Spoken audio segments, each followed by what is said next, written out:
Hello everybody, this is Gareth Cahoon Speaks back here with another video. I'd like you to hit the subscribe bar, give me a thumbs up if you like the video, or hit the notification bell to be notified when I post my next post, or otherwise you can donate to my ministry at garethcahoon3@gmail.com on PayPal. The real Iran is Reinvention. 5 revolutions that shaped the nation. Iran has changed course and reinvented itself numerous times throughout history. The Islamic Republic we know today is not permanent and it never has been. When we see the news today, it's easy to see Iran as a constant monolith. But when we look back to thousands of years of Persian history, the pattern that emerges is not one of staunch conservative traditionalism, but one of revolutions, upheavals, and radical redefinition of identity. Over a year ago, Israeli philosopher Misha Goodman and a co-host of Ifrat Shapira Rosenberg discussed this fascinating aspect of Iranian society in their podcast, Mifaget Ha Mashavot, the Party of Thoughts, of the Israeli Culture Center, Beit Avi Chai. In the episode, Goodman framed Iran around 5 distinct revolutions throughout Iranian history that not only changed the government of Iran but deeply redefined what it means to be a Persian. That episode was the following deep dives they did into Persian society and identity, really changed the way I look at Iran. The historic pattern is not continuity but constant reinvention. We start with the ancient Aryan tribes living in the region north of the Caspian Sea, as they may have moved south and some branched off to India, forming the Sanskrit speaking society in India. Others settled in the area known today as Iran. The name Iran itself comes from the ancient Iranian words meaning land of the Aryans. The region was similar to the Hinduism of their cousins in India, with gods called devas, from where we get the word deity and divine in English. They have different competing tribes and regions, most notably the Persians and the Medes, who are all mentioned in the Bible when Cyrus the Great unified them and established an empire in the mid 500s BC. It became known as the Persian Empire after his dominant tribe. Revolution 1. The religion of Iran is Zoroastrianism. We don't really know when Zoroaster lived, whether it was closer to the era of King David or if he was contemporary with Cyrus the Great, but the religion he established, Zoroastrianism, was a sharp change from the Iranians' previous pagan religion.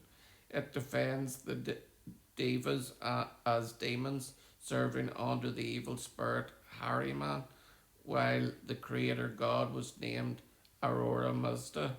Some define this as monotheism, but I'd say it's closer to duotheism, belief in two gods, one good and the one evil. You can imagine it as a weird version of Christianity in which Satan is just as powerful as Jesus. It's belief in a cosmic fight between good and evil, and they worshipped in temples with holy fire. We don't know how fast it caught on, but it became the official religion of the Persian Empire and was incredibly influential for over 1,000 years. They are still practicing Zoroastrians today. Revolution 2. Islam. After 400 years of wars between the Zoroastrian Persian Empire and the Christian Byzantine Empire, both were exhausted. In the 7th century, Persia was conquered by the Muslim armies. Once again, they changed who they were and gradually adopted the religion of their conquerors. Unlike the Egyptians and the Mesopotamians, however, they largely resisted Arabization. They kept their Persian language and infused Persian culture and traditions into the religion of the conquerors. Iran had once again changed what it means to be Persian. Revolutionary 3. Shiaism. In the early 1500s, the Ottoman Empire started taking shape in the West. The ruler of the Persian Shah, Ismail, forcibly switched from Sunni to Shia Islam. This was a huge change, not unlike how European countries adopted Protestantism and broke with the Pope.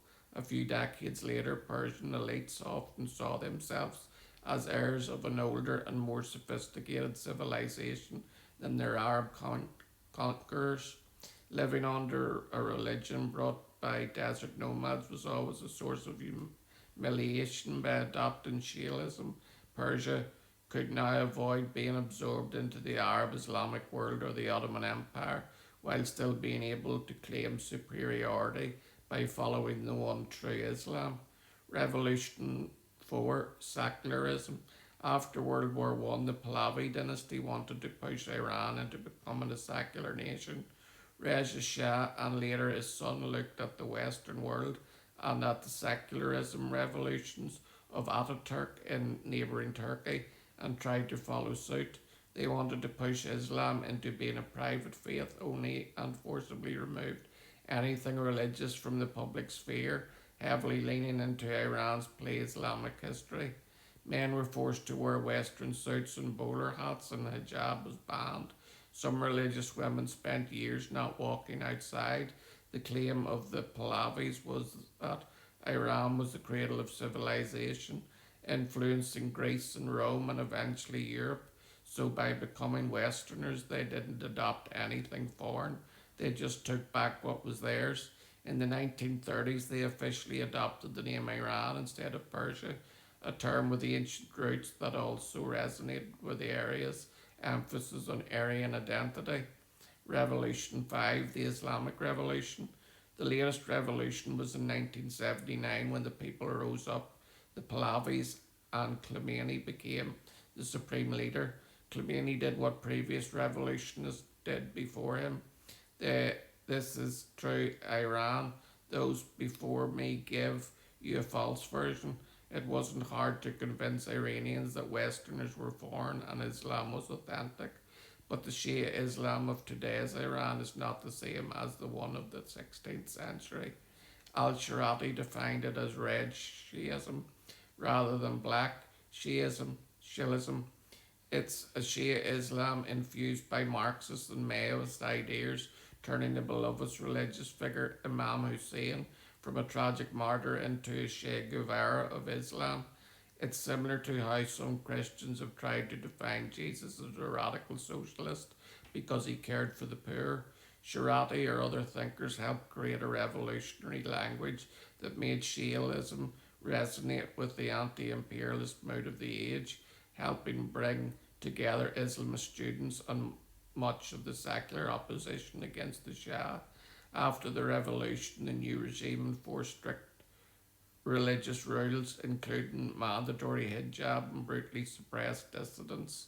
The left-leaning secular students who helped the Islamists to power were eventually executed or forced to flee.